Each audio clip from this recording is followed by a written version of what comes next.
Previously on If She Knew Who She Helped, envy turned dangerous. Ellie and Sky discovered the truth about April's rise. A powerful man, a hidden protector, a name whispered in fear, Roy Goose. Driven by bitterness, they made a call. A deal was set, an address was given, and far away, men with nothing to lose began moving. A private jet landed in Chicago. A black SUV pulled away from the airport. And April has no idea what's coming. Some secrets don't stay buried. And some doors only open once. The front doorbell rang repeatedly. 5 hefty men stood at the door of Sky and Ellie's studio apartment. Their eyes were hidden behind dark sunglasses, and 2 of them carried large traveling bags. Ellie finally turned the key in the lock. The door swung open, and she froze. Standing before her were 5 of the meanest-looking men she had ever seen. Her shoulders slumped in shock as she instinctively stepped backward. Without waiting for an invitation, the men forced their way into the small apartment. Moments later, Sky emerged from the bathroom and walked straight into the madness. Her breath caught in her throat, her heart pounding wildly. The man leading the group stepped forward. His name was Braun. His voice cracked like thunder when he spoke. I got information that you 2 know a girl named April Turner very well. Ellie swallowed and tried to regain her composure. Why are you asking? Braun shrugged, his cold eyes fixed on her. I need something from Roy Goose, and that son of a bitch won't give it up unless I bend the rules. Ellie steadied herself. Sounds like that's between you and Roy Goose then. No, Braun said flatly.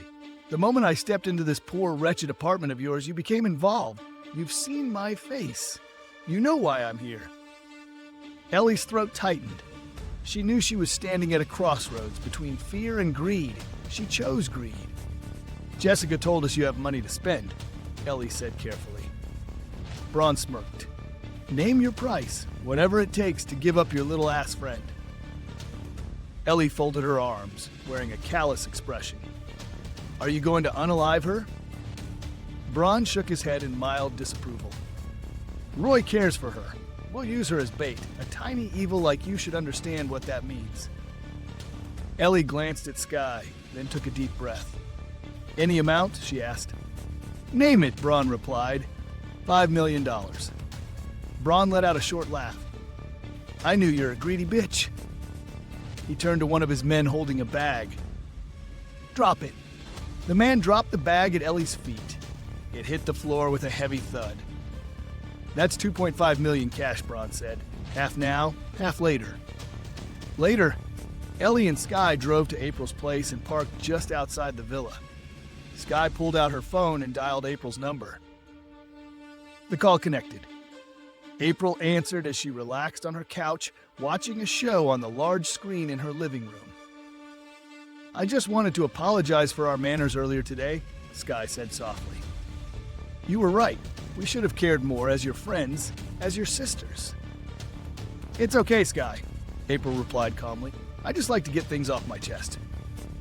No, Sky said, shaking her head. It's not okay. Ellie and I talked, and we decided to come over and clear everything. Without that, this friendship can't move forward. And that's not what we want.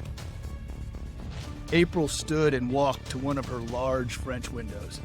Her heart skipped when she saw Ellie's car parked outside. Oh, I didn't know you guys were here, she said as she opened the door. Ellie and Sky stepped inside, distracting April before she could lock the door. Minutes later, a black SUV pulled up. 5 men entered the building. April was taken. The villa's front security camera captured every face. Miles away in Kansas, alarms blared across multiple screens in Roy Goose's control room. He stared at the live feed and knew instantly April was in danger. Roy picked up his phone and made one call to Chicago. Every law enforcement officer on his payroll moved at once. Hundreds of patrol vehicles flooded the streets. 2 police choppers took to the air, tracking the black SUV. Chaos erupted across the city. Meanwhile, the $5 million had been paid in full to the traitors who opened the door for the enemies. Ellie and Sky were back at their apartment. hurriedly packing whatever they could to flee the city. But then, their door exploded inward. A uniformed tactical team stormed the apartment, weapons raised. Freeze! Ellie and Sky stood frozen in terror. They were handcuffed on the spot and marched out of the apartment as news reporters crowded the scene. The raw cash was seized immediately. On the highway, Braun and his men raced toward a private airfield with April shackled in the back of the SUV. Suddenly, a vehicle appeared out of nowhere and slammed into the side of the SUV. The impact sent it tumbling off the road. Within seconds, dozens of police vehicles surrounded the wreckage, guns trained. A wounded Braun and his men crawled out of the damaged SUV and were arrested on the spot. April was rescued alive, bruised, shaken, but breathing. 2 days later, April woke up in a hospital bed. Roy Goose sat quietly in the corner of the room reading a book. She cleared her throat.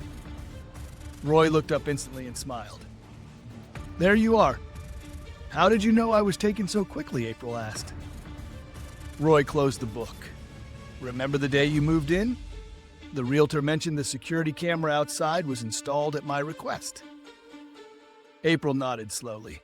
"Yes, I remember." Roy let the silence settle. "Your friends were arrested. They were paid $5 million to betray you. They'll be gone for a long time." Tears welled up in April's eyes. "I can't even think about it," she whispered as tears spilled down her cheeks. "I'm sorry you had to experience that," Roy said gently as he stood. "But I promise you this, nothing like this will ever happen to you again." Thanks for following along. Be sure to subscribe and stay tuned for the next story coming your way.